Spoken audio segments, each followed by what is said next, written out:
Hello viewers, welcome to my YouTube channel. Viewers, मैं एक series लेके आ रहा हूँ जिसमें कि मैं आपके साथ डूज एंड डोंट्स के बारे में डिस्कस करने वाला हूँ। अगर आप एक सिविल इंजीनियर हैं या आप एक कॉन्ट्रैक्टर हैं या आप एक क्लाइंट हैं या आप किसी भी तरह से सिविल इंजीनियरिंग से आप जुड़े हुए हैं, तो आप जब कोई भी एक्टिविटीज़ करते हैं तो आपको उस एक्टिविटीज़ में क्या करनी चाहिए, क्या नहीं करनी चाहिए, उसके कुछ ऐसे पॉइंट्स होते हैं जो आपको जब भी आप कोई वर्क एग्जीक्यूट करा रहे हैं तो उस पर आपको ध्यान रखना चाहिए। तो इस सीरीज में मैं यही कोशिश करूंगा कि आपका जो बिल्डिंग कंस्ट्रक्शन प्रोसेस जो है उसमें जो डिफरेंट एक्टिविटीज़ हैं उस एक्टिविटीज़ में क्या आपको करना चाहिए, क्या नहीं करना चाहिए, तो उसके बारे में मैं आपके साथ डिस्कस करने वाला हूँ। तो इस सीरीज के साथ आप बने रहिएगा, आपके लिए काफ़ी इन्फॉर्मेटिव रहने वाला है, आप यहाँ से काफ़ी कुछ सीखने वाले हैं।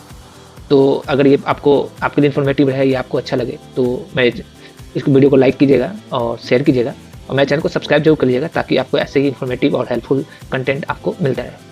तो देर ना करते हुए चले शुरू करते हैं।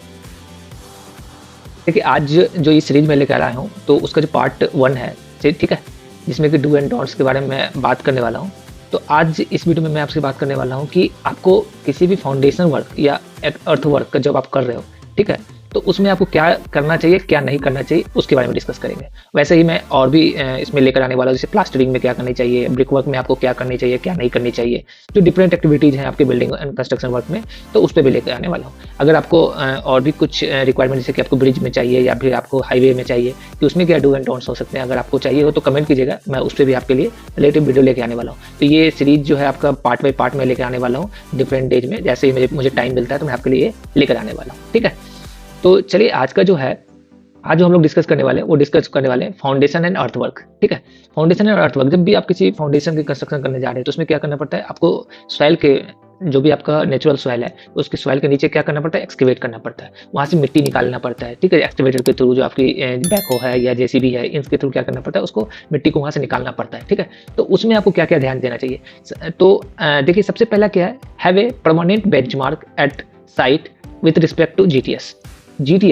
अभी क्या करना है कि आपको क्या क्या करना है और क्या क्या नहीं करना है, दोनों मैं साथ में आपके साथ शेयर करने वाला हूँ। तो permanent benchmark at the site with respect to GTS, आपके आसपास में जो भी आपका साइट है उसके आसपास में जो भी जीटीएस है, ठीक है, जीटीएस के अगेंस्ट में आपको एक परमानेंट बेंचमार्क अपने साइट के लिए प्रिपेयर करना है, एक परमानेंट बेंचमार्क आपको अपने साइट के लिए बनाना है ताकि आप जब भी आप लेवलिंग लें तो वहां से उस बेंचमार्क से आप ले लें, ठीक है। अब मैं बात करूँ कि जीटीएस का क्या मतलब होता है, तो जीटीएस का मतलब होता है ग्रेट ट्रिग्नोमेट्रिकल सर्वे, जो कि अभी आपको स्क्रीन पे भी दिख रहा होगा, मैं आपको यहाँ पर स्क्रीन में ब्लिंक कर रहा होगा। तो आप यहाँ पर देख सकते हैं कि जीटीएस क्या होता है, इसका डेफिनेशन होता है, आपका जो फुल फॉर्म होता है वो होता है ग्रेट ट्रिग्नोमेट्रिकल सर्वे, ठीक है। अब इसको मैं अगर डिफाइन करूँ तो great trigonometrical survey is a benchmark, is a permanent fixed difference, ठीक है। ग्रेट जीटीएस बेंचमार्क, या आपको कह सकते हैं कि permanently fixed difference survey point having known elevation with respect to a standard datum mean sea level. होता क्या है कि जब भी आपकी कोई रोड या कुछ भी आपके कुछ डिफरेंट पार्ट डिफरेंट लोकेशन पे एक बेंचमार्क दिया जाता है, ठीक है, गवर्नमेंट के द्वारा एक बेंचमार्क दिया जाता है जो कि मीन सी लेवल, जो कि आपका एमएसएल है। एमएसएल से क्या होता है कि उसको रेफरेंस में लेकर उस बेंचमार्क को दिया जाता है ताकि आप वहाँ की लेवल को आप समझ सके और वहाँ के लेवल के अकॉर्डिंग आप अपना कोई भी कंस्ट्रक्शन वर्क प्रोसीड कर सकते हैं, ठीक है। तो इसको कहते हैं जीटीएस, जो कि आपके स्क्रीन पे दिख रहा होगा, आप इसको नोट कर सकते हैं। तो आपको क्या करना होगा कि जो भी आपके नियरेस्ट, जो भी आपके नियर बाई में जो भी आपका एक बेंचमार्क है, परमानेंट बेंचमार्क है जो मीन सी लेवल से लिया गया, उस लेवल को आपको क्या करना पड़ेगा, अपने साइट पे ट्रांसफर करना पड़ेगा। तो सबसे पहला डूज तो यही है कि आपको एक जीटीएस जो आपका परमानेंट बेंचमार्क है उसको अपने साइट पे ट्रांसफर करना है। दूसरा क्या करना है, record the initial ground level with respect to GTS. अब अपने जो कि आपका नियर बाई जो भी आपका बेंचमार्क है, जो भी आपका जीटीएस है, ठीक है, जो भी आपका लेवल है, उस लेवल के अकॉर्डिंग आपको अपनी ग्राउंड लेवल का क्या करना पड़ेगा, मेजरमेंट लेना पड़ेगा, ठीक है। जैसे मान लो कि आपकी बेंचमार्क कोई अगर 100 है, ठीक है, कोई 100 है, 100 लेवल पे है, तो आपको देखना पड़ेगा कि आपकी प्लॉट क्या है। अगर मान लो प्लॉट आपकी 99 लेवल पे आ रही है, इसका मतलब क्या है, ये 1 मीटर डीप है, मतलब जो आपकी बेंचमार्क है उससे 1 मीटर ये गहरा है। अगर ये 101 आ रही है, ठीक है, आपकी प्लॉट की क्या है 101 आ रही है, इसका मतलब क्या है, आपकी जो बेंचमार्क है उससे ये 1 मीटर हाइट पे है, ठीक है। तो इसका क्या मतलब होता है, इसका सिग्निफिकेंस क्या है, इसका सिग्निफिकेंस ये है कि जो भी आपका एमएसएल से जो भी आपका जीटीएस है, जो भी आपका बेंचमार्क है, परमानेंट बेंचमार्क, उससे आपको पता चलता है कि आपको फिलिंग करनी है या आपको वहां पर कटिंग करनी है। तो इससे क्या होता है, आपको एक रेफरेंस मिलता है। कि आपको वहाँ पर क्या करना है, ताकि आप जब भी कोई टेंडर कर रहे होंगे या आप कोई भी काम कराने जा रहे हो, एग्जीक्यूट करने जा रहे हो, तो आपको एक आइडिया मिल जाता है कि हमें वहाँ पर क्या करना है, फिलिंग करना है या आपको वहाँ पर क्या करना है कि कटिंग करनी है। साथ ही साथ आपको ये भी होता है कि जब आप बिलिंग करने जा रहे हैं, जब आप बिलिंग करने जाएंगे तो भी आपके लिए वो हेल्पफुल रहने वाला है। अगर मान लीजिए कहीं कि आपका जो ग्राउंड का है वो 99 है और आपका जो बेंच मार्क है, ठीक है, आपका 100 है, तो आपने 1 मीटर की वहाँ क्या किया, फिलिंग किया, तो उसके अकॉर्डिंग आप क्या करेंगे कि 1 मीटर का उसको पेमेंट करेंगे। तो ये भी आपके लिए आपका डॉक्यूमेंटेशन हो जाता है, ठीक है, आपके रिकॉर्ड पर्पस के लिए भी, ठीक है। तो आपका आज भी 2 पॉइंट हमने डिस्कस किया है। तो third point is level plan to be acknowledged by contractor and engineer incharge. जो भी आपने लेवल लिया, जो भी आपने जीटीएस लिया है, ठीक है, या आपने जो भी अपने प्लॉट का लिया है लेवल, तो इन जो लेवल आपने रिकॉर्ड किया है, ये रिकॉर्ड को एक्नॉलेज करना पड़ेगा। कौन कौन एक्नॉलेज करेगा, ज्वाइंटली एक्नॉलेज करेगा कौन, कॉन्ट्रैक्टर, जो भी आपका कॉन्ट्रैक्टर है वो, और जो भी आपका इंजीनियर इंचार्ज है, ईआईसी है, दोनों ज्वाइंटली क्या करेंगे, उसको क्या करेंगे, एक्नॉलेज करेंगे। तभी तो दोनों ज्वाइंटली जब एक जेएमआर बनेगा, ठीक है, जब जेएमआर पे साइन करेंगे तभी तो एक फिक्स होगा कि हाँ दोनों इस चीज से म्यूचुअली एग्री कर रहे हैं, ठीक है। तो इस केस में आपको ये करना है। और क्या नहीं करना है, do not test check level jointly. आपको ऐसा नहीं करना है कि आपको इंडिविजुअली जाके कर लेना है, ठीक है, आपने अलग किया, उन्होंने अलग किया, तो ये नहीं करना है, आपको ज्वाइंटली जाके करना है, ठीक है। तो इससे क्या होगा कि दोनों एक्नॉलेज भी करेंगे और दोनों क्या करेंगे, उस पर एग्री भी करेंगे। तो इससे क्या होगा, कोई भी फ्यूचर कॉन्फ्लिक्ट आने के चांसेस नहीं होंगे।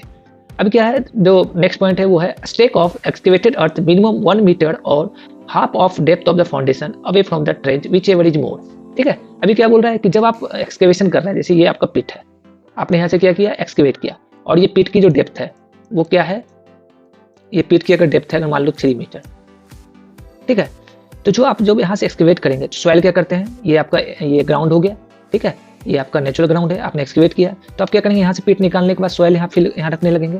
तो ये इस पॉइंट में यही कहना चाह रहा है कि जो भी आपने पिट किया उस पिट से या आइदर क्या है 1 मीटर, ठीक है, 1 मीटर दूर रखे, या आपकी जो भी डेप्थ है, जैसे ये 3 मीटर है, 3 मीटर का क्या है, हाफ क्या हो जाएगा, 3 मीटर का हाफ हो जाएगा 1.5 मीटर।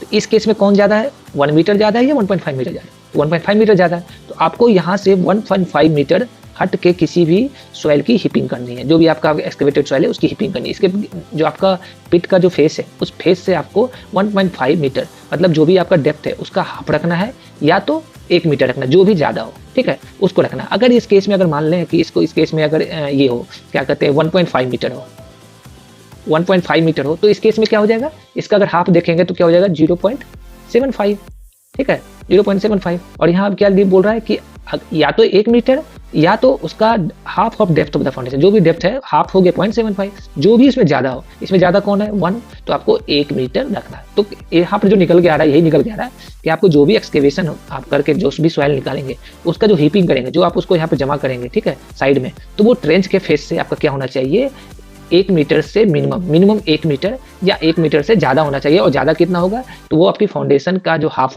होगा उतना। अब दोनों में आप कंपेयर कर लीजिएगा कि कौन सा ज़्यादा है, तो जो भी ज़्यादा होगा उस मेजरमेंट से दूर रखना पड़ेगा, ताकि क्या हो, इसका रीजन क्या है, जब आप यहाँ पर सॉइल की हीपिंग करेंगे तो यहाँ पर क्या होगा, एक लोड आएगा, और लोड होने की वजह से क्या होगा, ये कोलैप्स होगा, और कोलैप्स होने की वजह से क्या होगा, यहाँ पर कोलैप्स होगा, क्या होगा, यहाँ पर जब आप कोई आपका वर्कर काम कर रहा हो, तो एक तो यहाँ हैजार्ड बन जाएगा कि ये कोलैप्स हो जाएगा, तो इसके साथ एक्सीडेंट होने के चांस है। दूसरा क्या होगा, आपका रिवर्क हो जाएगा, आपको फिर से एक्सकेवेशन करना पड़ेगा, फिर से मिट्टी निकालनी पड़ेगी।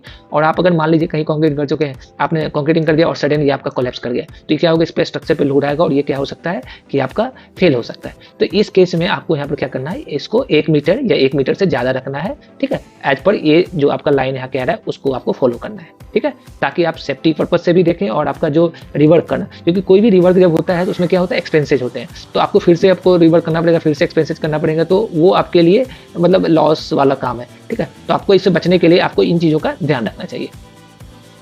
देखिए क्या है, जो नेक्स्ट आपको करना चाहिए वो क्या करना चाहिए, before actual execution make trial pit to ensure that रफली soil condition compares with the soil investigation report. जब भी आपका कोई प्लॉट पे आप जब कंस्ट्रक्शन करते हैं, उससे पहले वहाँ की क्या करते हैं, सॉइल का इन्वेस्टिगेशन करते हैं। सॉइल का इन्वेस्टिगेशन करने के जो प्रोसेस है उसमें आपको क्या करना है, करते हैं कि ऑगर के थ्रू क्या करते हैं, अनडिस्टर्ब सॉइल वहाँ पर क्या करते हैं कि नीचे 10 meter 20 meter 15 meter generally depth पे जाते हैं, और वहाँ से क्या करते हैं, सॉइल के जो डिफरेंट स्ट्रेटा है, जो भी डिफरेंट स्ट्रेटा है, ठीक है, उससे क्या करते हैं, सॉइल की कलेक्शन करते हैं और उसको वहाँ का सॉइल के नेचर को समझते हैं। तो आपके पास एक सॉइल का रिपोर्ट आता है, इन्वेस्टिगेशन रिपोर्ट। उसके बाद आपको क्या करना है, जहाँ भी आप करने जा रहे हैं काम, तो वहाँ पर आपको ट्रायल पिट लगाना है। और ट्रायल पिट लगाकर वहाँ पर क्या होगा, जब आप ट्रायल पिट लगाएंगे तो आप देखेंगे कि जो सॉइल का जो स्ट्राटा है क्या वो मैच कर रहा है या नहीं कर रहा है। ठीक है, जैसे अगर सॉइल के स्ट्राटा में दिया गया कि स्टार्टिंग में आपका क्या आ रहा है कि आपका सैंडी सॉइल है, नीचे आपका आ रहा है कि मान लीजिए आपके रबल्स हैं, ठीक है, मतलब रॉकी पार्ट है।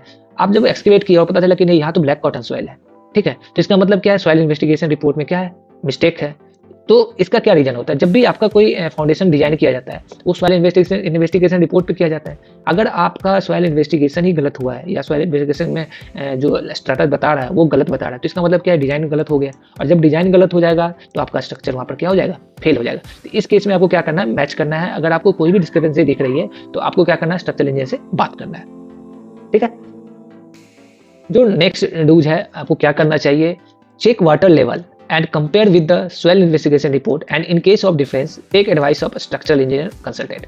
आपको क्या करना है कि जब भी आप फाउंडेशन जहाँ पे आप कर रहे हैं तो ट्रायल पिट करेंगे। ट्रायल पिट करने के बाद आपको वहाँ देखना है कि उसकी वाटर लेवल क्या है। जनरली मान लो आपका सॉइल इन्वेस्टिगेशन हुआ और वहाँ पर क्या बोला गया कि यहाँ इसकी जो वाटर लेवल है वो 5 मीटर है, ठीक है, और आपने जब एक्सकेवेट किया तो आपको दिखा कि 3 मीटर पे ही क्या हो रहा है कि वाटर लेवल अचीव हो गया, मतलब वाटर लेवल आपको मिल गया। तो उससे क्या होगा कि जब आप फाउंडेशन जो डिजाइन किया होगा वो तो इसके हिसाब से डिजाइन किया गया। आपको 3 मीटर का क्या किया गया, दिया गया कि 3 मीटर जाके आप डेप्थ पे जाके एक फाउंडेशन का बना लें। लेकिन जब आप 3 मीटर कर रहे हैं तो वहाँ से नीचे से क्या आ रहा है, सॉइल मतलब आपका वाटर सीपेज आ रहा है, आपका वाटर लेवल आ गया। तो वहाँ पर क्या होगा, आपको स्ट्रक्चरल डिजाइनर से, स्ट्रक्चरल इंजीनियर से, स्ट्रक्चर कंसल्टेंट को आपको इन्फॉर्म करना है कि ऐसा सिनेरियो है कि यहाँ पर 3 मीटर पे ही वाटर लेवल आ रहा है। तो उसके हिसाब से वो क्या करेंगे, स्ट्रक्चर में चेंजेस लाएंगे, मतलब फुटिंग के डिजाइन में चेंजेस लाएंगे, फुटिंग के टाइप्स में चेंजेस ला सकते हैं ताकि स्ट्रक्चर फेलियर ना हो। फिर क्या बोल रहा है कि आपको क्या करना चाहिए, आपको करना चाहिए transfer level to the trench bottom. अभी क्या है, जब ने आप अपने एक वहाँ पर एक बेंचमार्क ले लिया, बेंचमार्क लेके उस लेवल को आपको जो भी आपका ट्रेंच है, मान लो आपका ये 100 लेवल है यहाँ पर इस पे, ठीक है, अगर आपको 2 मीटर का एक्सकेवेशन करना है तो इसका जो बेड लेवल होना चाहिए वो क्या होना चाहिए, 100 माइनस 2, तो क्या होना चाहिए 98। तो आपको यहाँ पर ऑटो लेवल से आपको यहाँ पर स्टाफ रखकर इसका डेप्थ क्या करना चाहिए, इसका मेजर करना चाहिए और इसको ट्रांसफर करना चाहिए, ताकि क्या हो कि जब भी आप एक्सकेवेट कर रहे हो तो ये 98 लेवल का क्या हो, आपका वहाँ पर मिलना चाहिए, 98 लेवल मिलना चाहिए। अगर आपकी 2 मीटर की फाउंडेशन है, आपकी जो भी ड्राइंग में दिया गया होगा फाउंडेशन, आपको उसके अकॉर्डिंग यहाँ पर क्या करना है, लेवल को ट्रांसफर करना है उसके ट्रेंच के बेड पे, ठीक है, ट्रेंच का जो बॉटम होगा उस पे। फिर क्या बोला, जो नेक्स्ट करना है क्या है, नेक्स्ट आपको करना है walk through trench before laying lean concrete to detect weak pocket. अभी क्या होता है कि जब भी आप एक्सकेवेशन करते हैं, तो जनरली क्या होता है कि बैकहो आपका जैसे मान लो एक्सकेवेशन किया, आपको चाहिए इस लेवल तक, ठीक है, ये आपकी लेवल है। बट जनरली जब आपकी बकेट होती है जो भी आपका जेसीबी की या जब बैकहो की, तो उससे क्या होता है कि आपने अगर मान लो एक्सेस कहीं इस तरह का कर दिया, ठीक है, तो यहाँ पर क्या हो गया, एक्सेस हो गया और यहाँ पर क्या हो गया, आपका यहाँ लेवल मैच कर रहा है। तो आप उस केस में आप क्या करेंगे कि यहाँ पर लूज सॉइल को क्या करते हैं, फिल कर देते हैं, लूज सॉइल को फिल कर देते हैं यहाँ पर और इस लेवल को मैच कराते हैं। लेकिन क्या होता है, ये लूज सॉइल क्या होता है, पूरी तरह से कॉम्पैक्टेड नहीं होता है, इसमें वॉइड्स होते हैं। तो जब आपका टाइम कुछ टाइम के बाद क्या होगा, ये धीरे धीरे सेटल होना शुरू होगा और जब सेटल शुरू होना होगा तो ये क्या हो जाएगा, सेटल होकर इतना हो जाएगा और पता चलेगा कि आपका फाउंडेशन भी सेटल हो गया। जब फाउंडेशन सेटल हो जाएगा तो आपके वॉल्स में, आपके बिल्डिंग्स में क्रैक आने के चांसेस हो सकते हैं, आपके बिल्डिंग कोलैप्स कर सकता है। तो इस केस में आपको क्या करना है, वॉक थ्रू ट्रेंच। जब आपने ट्रेंच किया तो ट्रेंच के अंदर आपको जाके क्या करना चाहिए, चेक करना चाहिए कि क्या सही में कुछ ऐसे वीक, मतलब आपका जो वीक पॉकेट्स तो नहीं है, कहीं आपको ऐसा तो नहीं कि एक्स्ट्रा एक्सकेवेट हो गया है, कहीं ज़्यादा मिट्टी कट गई है। तो उस केस में आपको क्या करना है, उस केस में या तो वहाँ पर रबल सोलिंग प्रॉपर कराइए या फिर आपको वहाँ पर क्या करना है, पीसीसी कराना है, ठीक है, आपको पीसीसी कराना है, वहाँ पर लूज सॉइल को फिल नहीं करना है। अगर आपका ये जो ट्रेंच है, एक बार फिर से मैं आपको इसमें थोड़ा सा बता देता हूँ, आपको ये, आप एक अगर साइट इंजीनियर है, आप एक क्वालिटी इंजीनियर है, तो आपको इन चीज़ों पर जरूर ध्यान देना चाहिए, क्योंकि अगर आप इस पर ध्यान नहीं देंगे तो इसकी वजह से क्या हो सकता है, ये छोटा सा इशू आपको आपके स्ट्रक्चर को फेल करा सकता है। जैसे आपको देखिए ट्रेंच है, अब ये ट्रेंच में क्या होगा कि आपका ये इस लेवल पे आपको एक्सकेवेट करना है, बट आपका जो एक्सकेवेशन हो गया वो ऐसा हो गया है, ठीक है, ऐसा साइड पे हो गया। तो ये क्या हो गया, यहाँ पर वीक पॉकेट हो गया। अब आप यहाँ पर अगर सॉइल की फिलिंग करेंगे तो over the period of time तो क्या हो जाएगा, वो सेटल होकर यहाँ पर आ जाएगा। तो ये आपका क्या हो जाएगा, यहाँ पर फाउंडेशन की सेटलमेंट हो जाएगी और वहाँ पर क्रैक आने के चांसेस आ जाएंगे। तो इस चीज़ को आपको क्या करना है, यहाँ पर आपको करना चाहिए ऐसा कि जो भी आपका ये है, उसमें क्या करना चाहिए, या तो रबल्स, ठीक है, ग्रेवल्स ऐसा कुछ डाल दीजिए, या तो इसमें पीसीसी डाल दीजिए, ताकि क्या हो कि यहाँ पर एक हार्ड स्ट्राटा मिल जाए, वो सेटल होने का चांसेस ना हो, ठीक है। फिर जो आपको नेक्स्ट करना चाहिए वो कहना चाहिए, do not change depth of excavation as shown in approved drawing on your own. In case of abnormal situation refer to the structural engineer and consultant. अभी क्या है कि आपने साइट पे क्या किया, कभी कभार ऐसा भी आता है, ये सारी चीज़ें मैं आपको एक्सपीरियंस बेस पे बता रहा हूँ, साथ ही साथ ये कोई थ्योरेटिकल नहीं है कि आपको कहीं पर थ्योरेटिकल ये मिल जाएगा। अभी जैसे मान लीजिए कि आपका एक्सकेवेशन का जो ड्राइंग में दिया गया है कि आपको फुटिंग के लिए जो एक्सकेवेट करना है वो करना है 3 मीटर का, ठीक है। तो आपने क्या किया, जब एक्सकेवेट करने गए तो पता चला कि आपका यहाँ पर या तो वाटर लेवल हाई है, ठीक है, आपको 3 मीटर पे ही पानी मिल गया, या आपको यहाँ पर कुछ एक यूटिलिटी दिख गई, यहाँ पर एक यूटिलिटी है, तो आप क्या करेंगे कि यहाँ पर तो यूटिलिटी आ रहा है, तब तो यहाँ पर फुटिंग आ नहीं सकता। तो आपने क्या किया, बिना किसी को बताए इसकी जो डेप्थ को है डिक्रीज कर दिया। क्या कर दिया, अब इसको 2 मीटर कर दिया, और आपने 2 मीटर पे क्या किया, फुटिंग डालकर कॉलम डाल दिया। तो ये आपको नहीं करना है, आपको जो ड्राइंग में दिया गया है आपको उतना ही एक्सकेवेट करना है। अगर वहाँ पर कुछ ऐसा इशू आ रहा है कि आप उस लेवल तक नहीं जा पा रहे हैं, या आपका वहाँ उस लेवल पर जाना मुश्किल है, तो आपको क्या करना चाहिए, स्ट्रक्चरल इंजीनियर से बात करनी चाहिए, कंस्ट्रक्शन कंसल्टेंट को बताना चाहिए, और फिर उनके अकॉर्डिंग, उनके एडवाइस के अकॉर्डिंग ही आपको उसके डेप्थ को कम या ज़्यादा जो भी वो बताएंगे उसके अकॉर्डिंग करना चाहिए। मतलब कहने का मतलब हुआ, आप इसकी विड्थ को भी नहीं कम कर सकते। ऐसा नहीं कि आपको अगर 2 मीटर का विड्थ करना है और साइड में आपका कुछ आ रहा है, पेड़ है या कुछ भी है, तो आपने इसको क्या कर दिया, 1.5 मीटर का ही कर दिया। आपको ये भी नहीं करना है ना, आपको जो भी ड्राइंग में दी गई आपको वो करना है, आपको ना उससे कुछ कम करना है ना उससे ज़्यादा करना है, ठीक है। जितनी भी दी गई है आपको वही करना है। अगर ऐसा कुछ केस आता है कि साइड पे ऐसा कुछ सिनेरियो आ गया कि आपको वहाँ पर ले जाना मुश्किल है, उतना डेप्थ पे जाना मुश्किल है, तो आपको स्ट्रक्चर कंसल्टेंट या स्ट्रक्चर इंजीनियर से बात करनी चाहिए, और उनके एडवाइस के अकॉर्डिंग ही आपको उसमें कोई भी चेंजेस लानी चाहिए, ठीक है। जो नेक्स्ट है आपका वो है decide soil classification before measurement, ठीक है। आपको जो भी मेजरमेंट करने से पहले आपको सॉइल की क्लासिफिकेशन देखनी है। सॉइल क्लासिफिकेशन इसलिए क्योंकि आपका जो टेंडर बना होगा, टेंडर में डिफरेंट, जैसे रॉकी सॉइल के लिए जो रेट्स होता है वो अलग होता है, आपका जो नॉर्मल सॉइल होता है, क्ले सॉइल होता है, उसके लिए जो रेट्स होता है वो अलग होता है। तो आपको सॉइल का क्लासिफिकेशन देखना है कि वेदर ये रॉकी मटेरियल है या फिर क्लेई मटेरियल है या सैंडी सॉइल है, किस टाइप का सॉइल है। उसके अकॉर्डिंग आपको अपने जो टेंडर मिला होगा, जो आपका एसओआर होगा, उसमें जाके चेक करना है कि इसकी जो मेजरमेंट आने वाली है वो किस में फॉल करने वाली है, किस में आप उसको क्लेम करने वाले हैं, ठीक है। अगर आपने क्या किया, सॉइल क्लासिफिकेशन नहीं किया, अब जाके कर लिया, मेजरमेंट कर लिया आपने, अगर कहीं रॉकी सॉइल है और आपने उसका जो किया बिलिंग में सैंडी, ये क्या कहते हैं, क्ले सॉइल में आपने डाल दिया, तो क्या होगा, क्ले सॉइल का जो रेट्स होता है as compare to rocky soil का से कम होता है, तो आपका जो होगा वहाँ पर लॉस होने के चांसेस हो जाएंगे। और साथ ही साथ क्या होगा कि जब भी आप रॉकी सॉइल का आप एक्सकेवेट करेंगे और आपने उसको क्ले सॉइल में मेजरमेंट नहीं किया, आपने डंप कर दिया, ठीक है, डंप करने के बाद क्या होगा, पता नहीं चलेगा कि आपका रॉकी सॉइल कितना है, क्ले सॉइल क्या है। या मान लीजिए आपका स्ट्राटा ऐसा है कि आपने कहा 3 मीटर पे डेप्थ पे जाना है और आपको 1.5 मीटर तक तो क्ले सॉइल आ रहा है, बट 1.5 मीटर के नीचे क्या आ रहा है, रॉकी आ रहा है। तो अगर आपने मेजरमेंट नहीं किया, ठीक है, अगर उसका आइडेंटिफिकेशन नहीं किया और मेजरमेंट नहीं किया, तो उससे क्या हो जाएगा कि आपको पूरा आप ले लेंगे क्लेई सॉइल में, तो आपका रॉकी सॉइल का जो रेट है वो ज़्यादा होता है, तो आपको यहाँ पर लॉस हो जाएगा। तो आपको क्या करना है, उसका आइडेंटिफिकेशन करना है। आइडेंटिफिकेशन के अकॉर्डिंग आपके एसओआर में जो भी क्लॉज होंगे, जो भी आपके रेट्स होंगे, उस रेट्स के अकॉर्डिंग आपको देखना है, और ये चीज़ें आपको ज्वाइंट मेजरमेंट लेना है, जो भी आपके साइट इंजीनियर होंगे, ठीक है, या आप एक साइट इंजीनियर, तो आपको ज्वाइंट लेना है, ताकि कोई भी कॉन्ट्रैक्टर कल ये ना बोल दे, अगर उसने 1 मीटर का रॉकी सॉइल किया है तो ऐसा ना हो कि वो 1.5 मीटर का क्लेम कर ले और आपके पास कोई जेएमआर ना हो, तो उसकी वजह से क्या होगा कि आपको कॉन्फ्लिक्ट पैदा होगा और उसकी वजह से साइट पे काम हैम्पर करेगा, ठीक है। अब इसमें क्या नहीं करना चाहिए वो समझते हैं। Do not allow contractor to take away ordinary rock from site of his own. वहाँ पर अगर कोई रॉकी मटेरियल है तो ठीक है, तो जनरली कॉन्ट्रैक्टर ये भी कर सकते हैं कि कुछ कॉन्ट्रैक्टर की वो क्या करेंगे, आपको बताएंगे नहीं और वो एक्सकेवेट वहाँ से करके वो वहाँ से डंप कर देंगे, ठीक है, दूसरी जगह पर जाकर डंप कर देंगे और बाद में बोलेंगे मैंने तो 2 मीटर का रॉकी सॉइल था और मैंने 2 मीटर का क्या किया है, वहाँ पर एक्सकेवेट किया है। तो जब वो डंप हो गया तो आप उसको मेजर नहीं कर पाएंगे। तो इस केस में क्या है कि अगर मान लीजिए कि आपका क्लेई सॉइल है, नॉर्मल सॉइल है, तब तो आप एक्सकेवेट कर दिए तो ठीक है, कोई दिक्कत नहीं। लेकिन जब आपने कोई ऐसा सॉइल आ रहा है जो कि आपके एसओआर में एक दूसरा आइटम है, उसकी रेट हाई है, तो इस केस में आपको वहाँ पर एक्सकेवेट करने के बाद आपको इंजीनियर इंचार्ज या आपके जो साइट इंजीनियर है उनको बताना चाहिए, साइट इंजीनियर को वो पहले चेक करना चाहिए कि वो जितना भी एक्सकेवेटेड है उसकी क्वांटिटी कितनी है। आफ्टर देयर अप्रूवल आपको क्या करना चाहिए, उसको कहीं भी डंप करना चाहिए, ठीक है। Do not resort to blasting in habited area. जहाँ इनहेबिटेड एरिया, जहाँ की आपको अलाउड नहीं किया गया, आपको वहाँ पर ब्लास्टिंग नहीं करनी है, ठीक है। Do not do blasting without adequate permission. जब तक आपको कोई रिटेन परमिशन, जब तक आपको इंजीनियर चाहिए, जब तक आपको क्लाइंट से कोई भी परमिशन नहीं मिलता है, तब तक आपको वहाँ पर कोई भी ब्लास्टिंग नहीं करनी चाहिए, ठीक है। तो इन सब चीज़ों से आपको बचना चाहिए। तो आपने समझ गए इसमें क्या करना है, आपको क्या करना है इसमें कि सॉइल की आइडेंटिफिकेशन करनी है, ठीक है। बिफोर मेजरमेंट करने से पहले आपको सॉइल का आइडेंटिफिकेशन कीजिए, तब जाकर मेजरमेंट कीजिए। क्या नहीं करनी है, आपको खुद से आपको अपने अपने विल से आपको क्या करना है कि कोई भी आपको ऑर्डिनरी रॉक के अलावा, ऑर्डिनरी सॉइल के अलावा आपका जो भी रॉक वगैरह आ रहा है, तो उसको क्या करना है कि आपको अपने मन से, आपको अपने विल से इसको ट्रांसफ़र नहीं करना है, ठीक है? उसको इंचार्ज को बताकर ही, उसके परमिशन के बाद ही उसको वहाँ से मूव करना चाहिए। आपको क्या करें, इनहेबिटेड एरिया में आपको ब्लास्टिंग नहीं करना है, साथ ही साथ आपको विदाउट परमिशन के आपको कोई भी ब्लास्टिंग नहीं करना है, ठीक है?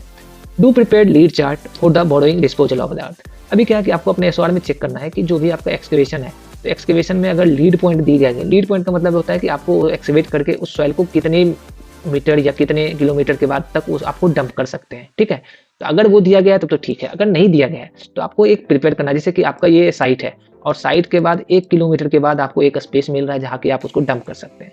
तो उसको एक चार्ट बनाना है पहले ही, और साथ में क्या करना है, उस चार्ट बनाने के बाद आपको इंजीनियर इंचार्ज से क्या करना है, वेरीफाई करवाना है।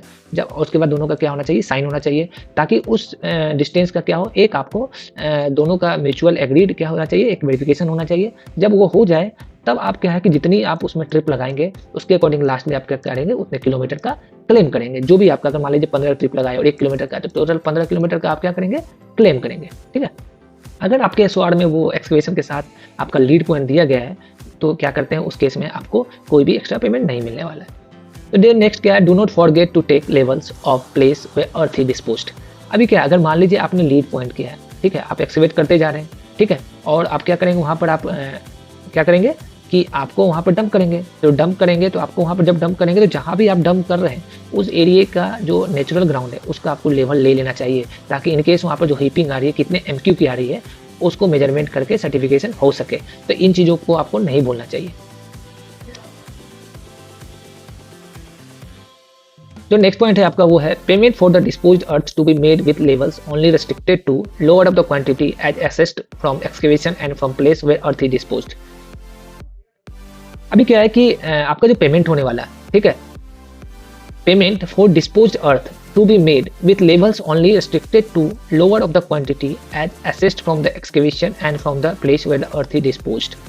अभी क्या है कि आपका जो भी पेमेंट होने वाला है वो जनरली कहाँ कैसा होने वाला है कि आपका जो पिट से आप एक्सकवेशन किए हो, ठीक है, और आपने उसको क्या किया है कि जहाँ पर आपने डिस्पोज किया है, यहाँ से एक्सकवेट करके आप क्या किए, यहाँ निकाले, और यहाँ से आपने क्या किया, इसको यहाँ पर डिस्पोज किया है, ठीक है, यहाँ पर डिस्पोज किया है, ठीक है। तो अभी आपको क्या होगा, पेमेंट कौन सा होगा, ठीक है, तो payment for the dispose earth to be made with levels only restricted to lower the quantity as assessed from excavation and the place where the earth is disposed। जितना आपने निकाला है और जितना आपने डिस्पोज किया है, तो जो निकाला होगा तो आप जब वहाँ डिस्पोज करेंगे तो कुछ लॉसेस होंगे आपके, ठीक है, तो जितना आपका यहाँ डिस्पोज हुआ है उसके अकॉर्डिंग आपको क्या होगा, पेमेंट होगा, ठीक है। Do not forget to deduct voids before making the payment for the supply of earth. Do not make payment for earth work by truck load measurement. आपका जो भी, जैसे आपने क्या किया कि डिस्पोज किया, तो आपने एक ट्रक में क्या किया, 10 MQ का अर्थ को क्या किया, फिल किया, और 10 MQ को जाकर आपका क्या हुआ, यहाँ पर डंप किए, ठीक है, डंप कर दिया 10 MQ। अभी क्या है कि आपको क्या 10 MQ का पेमेंट होगा, नहीं, आपको इसमें क्या होगा, डिडक्शन होता है। आपके CPWD के गाइडलाइन में दिया गया है, जो भी डिडक्शन है, अगर मान लीजिए 20% का डिडक्शन होगा। क्यों? क्योंकि आप जब आप सॉइल को हीप कर रहे हैं तो उसके अंदर क्या होते हैं, वर्ड्स होते हैं, बहुत सारे क्या होते हैं, वर्ड्स होते हैं। और जब भी आप कोई वॉल्यूम निकालते हैं, वॉल्यूम का मतलब होता है कि उसमें नो विदाउट वर्ड्स, ठीक है, कोई भी वर्ड्स नहीं है, लेकिन यहाँ पर तो क्या है, वर्ड्स है, तो ये तो क्वांटिटी एक्सीड कर जाएगी। तो जनरली अगर मान लीजिए आपका 10 MQ है आपका, तो अगर उसमें 20% वर्ड्स को कंसीडर करें तो इसकी जो एक्चुअल क्वांटिटी होगी वो 8 MQ होगी, ठीक है, क्योंकि 10 का अगर 20% निकालेंगे तो 2 MQ आ गया, ठीक है, तो आपका 2 MQ क्या हो जाएगा, माइनस हो जाएगा, जो कि वर्ड्स होंगे। तो उसमें आपका जो एक्चुअल क्वांटिटी होगी 8 MQ। अगर आपने सिर्फ लोड किया कि आपके जो ट्रक्स में या आपने जो वहाँ पर डिस्पोज किया उसके लेवल को मेजर करके आपने सिर्फ मेजरमेंट कर दिया MQ, तो उससे क्या होगा, आपको 10 MQ का पेमेंट करना पड़ेगा, और उसके और आपका है 8 MQ, तो इससे क्या होगा, 2 MQ का आपका लॉस हो जाएगा, ठीक है। तो आपको इन चीज़ों का ध्यान देना चाहिए। देखिए, और दूसरा क्या है आपका, जो नेक्स्ट है वो है आपका, keep minimum depth of excavation from ground level as per approved structural drawing. अभी अगर मान लीजिए कभी कभार क्या होता है कि आपको एक ये दिया जाता है, जैसे आपको मैं बताता हूँ, कभी कभार एक ऐसा होता है कि आपको एक्सकेवेशन की जो ड्राइंग बन के आती है कि आपको जो फुटिंग का जो डेप्थ रखना है वो क्या रखना है कि मिनिमम रखना है, मान लो कि 1.5 मीटर, या मिनिमम रखना है आपको 2 मीटर, ठीक है, और 2 मीटर से आप नीचे जा सकते हैं as per site condition, but minimum आपको 2 मीटर रखना है। तो इस केस में क्या होगा, आपको साइट को एक्सेस करना है और देखना है कि क्या 2 मीटर पे वो एक हार्ड स्ट्राटा आ रहा है। अगर वो हार्ड स्ट्राटा आ रहा है तो आपको क्या करना है कि 2 मीटर पे ही मिनिमम रखना है। बट अगर हार्ड स्टार्टर नहीं आ रहा है तो आप इसको 2.5, 3 जो भी आपका हार्ड स्टार्टर जहाँ पर आपको सेटिस्फेक्शन मिले वहाँ तक आपको इसको एक्सकेवेट कर सकते हैं। बट इस केस में आपको मिनिमम आपको वहाँ पर दिया गया कि 2 मीटर, तो आपको इतना करना ही है। ऐसा नहीं कि आप 1.5 मीटर पे ही कर देंगे, नहीं, आपको 2 मीटर मिनिमम करने के बाद आपको असेसमेंट करनी है। असेसमेंट के अकॉर्डिंग अगर आपको सेटिस्फेक्शन हो जाता है कि वो सही है तो आपको 2 पॉइंट पे ही रख देना है। अगर आपको लगता है कि अभी जो बॉटम है वो उतनी हार्ड नहीं है, सफिशिएंट लोड नहीं ले पाएगी, तो आपको 2.5, 2.3, 2.5, 2.9 जो भी आपको लगे वहाँ तक आप ले जाते हैं। तो वही कह रहा है keep minimum depth of excavation from ground level as per approved structural drawing. आपके जो अप्रूव्ड स्ट्रक्चरल ड्राइंग है उसके अकॉर्डिंग आपको मिनिमम डेप्थ रखनी है। देखिए जो नेक्स्ट आपका डूज है वो है filling inside and outside to be done simultaneously. अभी आपको देखिए क्या करना है कि जैसे आपने क्या किया कि आपको फिलिंग करनी है। जैसे आपने कोई कंपाउंड वॉल बनाया और आपको फिलिंग करनी है इनसाइड आउटसाइड बाउंड्री वॉल की, आपको फिलिंग करनी है, तो आपको साइमल्टेनियसली करनी है, ठीक है। और क्या नहीं करनी है, do not fill plinth till outside filled up to finish ground level approximately. आपको क्या करना है, प्लिंथ को आउटसाइड फिल नहीं करनी है ताकि फिनिश ग्राउंड लेवल, ऐसा नहीं कि एक बार पूरा का पूरा एक साइड भर दिया और दूसरी साइड हम नहीं भरे, तो क्या होगा, जैसे आपकी ये बाउंड्री वॉल है और आपने क्या किया, इस साइड पूरी तरह से इसको फिल कर दिया, तो फिल कर दिया तो इससे क्या होगा कि इस बाउंड्री वॉल पे, कंपाउंड वॉल पे आपकी लोड आएगी, सॉइल का जो प्रेशर आएगा, ठीक है, वो आएगा, इसकी वजह से क्या कर सकता है, कोलैप्स हो सकता है। अगर साथ ही साथ अगर हम इधर भी फिल कर दें तो क्या होगा, इधर का सॉइल इसको इधर बैलेंस करके रखेगा, इसका सॉइल इधर प्रेशर मारेगा और दोनों फिर क्या होगा, बैलेंस होगा। इससे क्या होगा, आपके जो भी स्ट्रक्चर है वो फेल होने के चांसेज नहीं होंगे। तो इसके इस चीज़ों को आपको ध्यान देना चाहिए। जो नेक्स्ट पॉइंट है आपका वो है fill loose pocket extra excavation done by mistake with lean concrete only. अभी जैसे देखिए, अभी आपको मैंने बताया था कि आपका ये क्या है, एक्सकेवेशन है और करना चाहिए, आपको ऐसा करना था, बट आपने क्या किया कि बाय मिस्टेक साइड पे आपका एक्सकेवेशन ऐसा हो गया, मतलब आप कह सकते हैं कि ऐसा हो गया, ठीक है। तो आप क्या करेंगे, यहाँ पर लूज सॉइल आपको नहीं भरनी है, तो यहाँ पर आपको क्या करना है, लीन कॉन्क्रीट। लीन कॉन्क्रीट मतलब आपको पीसीसी करनी है, या फिर आपको इसमें ग्रेवल्स या हार्ड स्टोन आपको इसमें डालनी है, ठीक है, ताकि ये सरफेस क्या हो जाए, आपका हार्ड स्टार्टर हो जाए, ठीक है। क्या नहीं करना चाहिए, आपको इसको नजरअंदाज नहीं करना चाहिए। ऐसा नहीं कि आप इसको चलिए ठीक है, सॉइल इसमें अपने लूज सॉइल को फिल कर दिया तो अब क्या हो जाएगा, सेटलमेंट होगा, सेटलमेंट होने की वजह से क्या होता है, क्रैक आ सकता है और आपकी स्ट्रक्चर कोलैप्स भी हो सकती है, ठीक है। For deep excavation cutting slopes benching to be got approved from engineer incharge, ठीक है। आपको कोई भी अगर एक्सकेवेशन करनी है जो डीप एक्सकेवेशन हो या कोई स्लोप में आपको एक्सकेवेशन करनी है, ठीक है, तो उस केस में आपको क्या करनी है, बेंचिंग करनी है। बेंचिंग आपका क्या होता है, जी देखिए अभी मैं आपको बताता हूँ। जनरली जो आपका 1.5 मीटर से होता है या 1.5 मीटर से जब आप ऊपर जाते हैं तो उस केस में आपको क्या करना पड़ता है कि जब आपका मान लीजिए, सॉरी, ये 2 मीटर का मान लीजिए आपको डेप्थ करना है, कहीं पर आपको 5 मीटर का डेप्थ करना है, ठीक है, 5 मीटर डेप्थ करना है। अगर आप इसको स्ट्रेट ऐसे रखेंगे तो क्या होगा, ये 5 मीटर ये कोलैप्स हो जाएगा पूरी तरह से, ठीक है। तो इस केस में आपको क्या करना है, या तो स्लोप मेंटेन करना है, जैसे कैसे करना है, ऐसे करना है, ठीक है। ये आपका क्या हो गया, डेप्थ 5 मीटर, ठीक है। तो ये क्या हो जाएगा, स्लोप करना है, या फिर आपको बेंचिंग करनी है। बेंचिंग कैसे करनी है, इसे देखो ऐसे करनी है, ठीक है,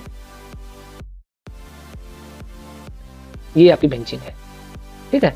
ये क्यों करनी है, ताकि आपका सॉइल कोलैप्स ना हो, ठीक है। तो जब आप जैसे ही डीप जाते जाएंगे तो क्या होगा, ये कोलैप्स होने के चांसेस, क्योंकि सॉइल का क्या है कि इधर से प्रेशर बनेगा और बीच में आपका क्या हो गया, यहाँ पर वॉइड हो गया है, तो ये कोलैप्स होने के चांसेस बन जाते हैं। तो इस केस में जब भी आप डीप एक्सकेवेशन करने जा रहे हैं तो आपको इंजीनियर इंचार्ज के अकॉर्डिंग उसके अप्रूवल के बाद आपको या तो बेंचिंग करनी है या आपको यहाँ पर स्लोप करना है, और कितना स्लोप रखना है एज पर सीपीडब्ल्यूडी आपको चेक करना है, या आपके इंजीनियर इंचार्ज के थ्रू क्या करना है, उसको अप्रूवल लेकर ही उसका आपको स्लोपिंग करनी है। जो देखिए, जो नेक्स्ट आपका डूज एंड डोंट्स है वो है आपका record water table before dewatering and get acknowledgement from the contractor. अभी क्या है कि जैसे मान लीजिए कहीं पर आपने एक्सकेवेट किया और वहाँ पर क्या है कि आपको नीचे से सीपेज आया और आपका वाटर क्या हो गया, फिल हो गया, आप फिर क्या करेंगे, उसको पंप आउट करेंगे। तो पंप आउट करने के लिए आपको वाटर लेवल जो आपकी ग्राउंड लेवल है और कितनी अभी वाटर की लेवल है उसको क्या करना है, लेवल मेजर करके आपको एक बार एक ज्वाइंट जेएमआर बनानी है, ताकि क्या हो कि बिलिंग में जब आप आपका क्लेम करना जाएंगे, जब एक्स्ट्रा, ये तो एक्स्ट्रा वर्क हो गया ना आपका, तो इसके लिए आपको क्या करना पड़ेगा, इसका मेजरमेंट करना पड़ेगा, जेएमआर करना पड़ेगा, ताकि आपको बिल में कोई ऐसा कॉन्फ्लिक्ट ना आए। फिर जो नेक्स्ट है, for earth filling in pond adopt only stake measurement with 20% voids reduction. अभी क्या है कि जब भी आप कहीं अर्थ फिलिंग करते हैं तो अभी मैंने आपको बताया था कि उस केस में ऐसा नहीं कि आपने बस लेवल इधर ले लिया और ऊपर का लेवल ले लिया, दोनों को लेवल मैच करके क्वांटिटी आपने निकाल, लेंथ ब्रेथ और विड्थ हाइट का मेजर मल्टीप्लाई करके आपने निकाली, नहीं, उसमें क्या होता है, बहुत सारे वर्ड्स होते हैं, ठीक है। तो उस वॉइड्स का डिडक्शन होता है जो कि 20%, और आप एज को CPWD गाइडलाइंस में भी देख सकते हैं, जो भी आपका गाइडलाइन में दिया गया होगा तो उसके अकॉर्डिंग आपके जो भी SOR में दिया गया होगा उसके अकॉर्डिंग उसमें डिडक्शन करने के बाद ही आपका एक फाइनल क्वांटिटी आएगा। Maintain accounts for receipt and issues of the material like hard rock. मतलब जब भी आप कोई हार्ड रॉक निकलता है, इस केस में आपको क्या करना चाहिए, वहाँ पर जो भी मटेरियल एक्सकवेट हुआ है उसका मेजरमेंट, आपने जो डिस्पोज किया है उसका मेजरमेंट, सब आपको क्या करना चाहिए, एक अकाउंट मेंटेन करना चाहिए, आपको एक रजिस्टर मेंटेन करना चाहिए जिसमें ये सब सारा कुछ डिटेल में मेंशन होना चाहिए।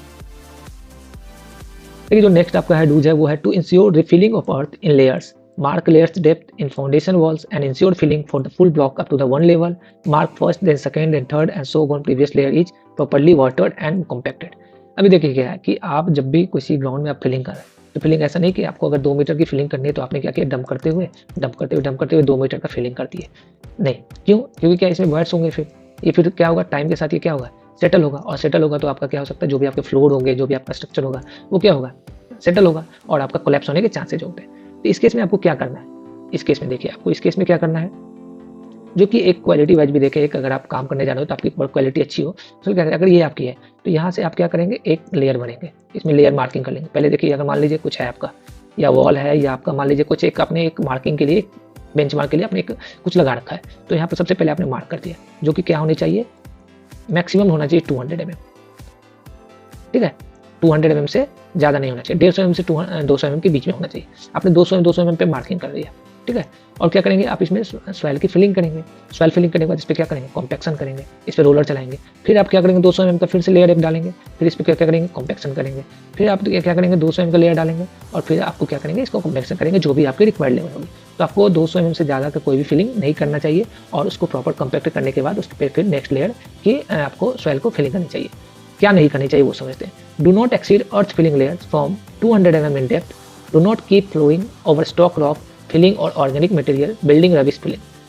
अभी क्या बोल रहा है कि आपको 200 mm से ज़्यादा की क्या करना चाहिए, फिलिंग नहीं करनी चाहिए एक बार में, ठीक है। अगर आपको अगर 1 मीटर की फिलिंग करनी है तो उसको 5 लेयर्स में करनी चाहिए, ठीक है। और दूसरा क्या बोल रहा है, उसमें कोई भी रॉकी मटेरियल या कोई भी आपको ऑर्गेनिक मटेरियल, ठीक है, या आपको कोई ट्रीज, वेजिटेशन, प्लांटेशन, इन सब से मिक्स अगर कोई आपका सॉइल है तो आपको उसको नहीं, उससे फिल नहीं करनी चाहिए, ठीक है। In sloping ground keep horizontal distance between 2 footing equal to the twice the level of the difference, ठीक है। In sloping ground keep horizontal distance between, ठीक है, 2 footings equal to the twice the level of the difference, ठीक है। अगर कोई आपका sloping ground है, अगर आपका ऐसे स्लोपिंग ग्राउंड है और 1 फुटिंग आपकी यहाँ आ रही है और 1 फुटिंग आपकी यहाँ आ रही है, ठीक है, तो दोनों के बीच में जो डिस्टेंस होना चाहिए, ठीक है, वो कितनी होनी चाहिए, equal to the twice the level difference. जो भी आपका यहाँ का लेवल और इसका लेवल के बीच में अगर मान लीजिए 1 मीटर का डिफरेंस है तो इसके बीच में जो डिफरेंस आनी चाहिए वो 2 मीटर की होनी चाहिए, ठीक है। मतलब कि अगर आपका स्लोपी कोई ग्राउंड है, उसमें 2 फाउंडेशन आ रही है, दोनों फाउंडेशन का जो लेवल है वो डिफरेंस अलग अलग है लेवल, ठीक है। तो उस केस में आपका जो हॉरिजॉन्टल डिस्टेंस होना चाहिए दोनों के बीच में जो गैप होनी चाहिए वो क्या होना चाहिए, जो भी इसका लेवल डिफरेंस है उसका 2 गुना होना चाहिए, ठीक है। जो नेक्स्ट है आपका डूस है वो क्या करना चाहिए, test for the quality of water available for building, construction and curing, take appropriate step to make water fit for the construction, plan and industrial RO if needed.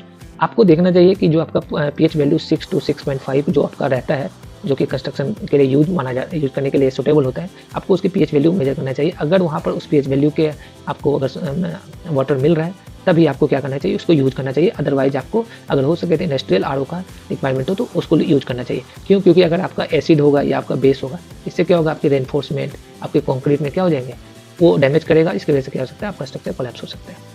फिर क्या है कि check load bearing capacity of soil before planning of foundation of the building.